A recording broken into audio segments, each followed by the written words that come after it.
Hello everybody, this is Saberwolf with another video for you. Now today I'm actually going to go over how to rune your armor.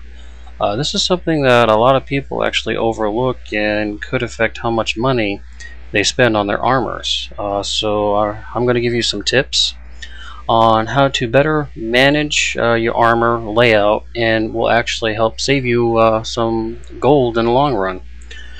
So I'm going to hit I and go over the layout of armor for you. Now first off, I'm going to go over the headpiece specifically. Now the headpiece should match the most important attribute that is on your build bar. In this case I'm using fire magic for my base of my attribute, so therefore I'm going to need a fire magic based headpiece to increase the attribute further of fire. Now on top of that, I'm going to also want the attribute rune that matches the most important part of the build, which again is fire. And you want to place this with the headpiece, so that way I have fire magic rune with the fire magic headpiece. Now secondly, the second most important attribute that is on my bar is energy storage, or from ore restoration. Also, if you go back to my professions video about elementalists, you'll know that for every point I put into energy storage, I gain extra 3 points of energy to the energy bar. So because of the ore restoration and the extra gain I get from energy from the energy bar, I want to put a energy storage rune on my hands.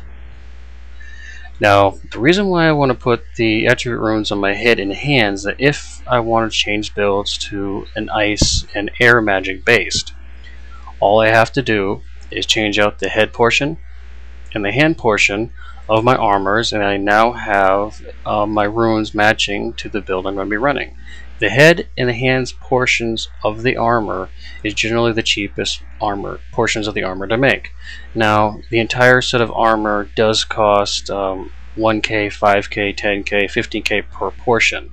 However, the materials to make each portion of the armor is different, with the head and the hands being the cheapest two portions. Now, because the attribute rune is only going on the head and hands portions, and this is the cheapest portions, you're going to save a lot of money in the long run.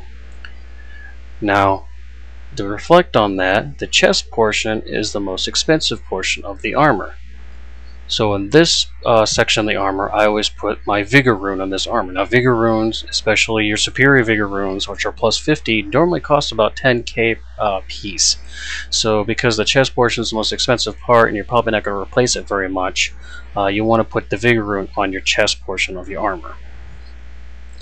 Now the last two portions of the armor, which are the legs and feet, feet are also cost about the same as the hand portions, but because the legs and feet portions of the armor generally have to match a lot, because especially with me being a warrior as my primary profession that I always play, I always group the legs and feet together. So I usually put my attunement runes, my vitae runes, my clarity runes, all this will go on the leggings or feet portions of my armor. So I hope this little tutorial helped you with the general layout of your armor. Now if you want more information specifically about attributes and runes, always go to wiki.guildwars.com. Great source of information to learn about more in depth about those portions of the game. As always, I will talk to you later, and have a good day.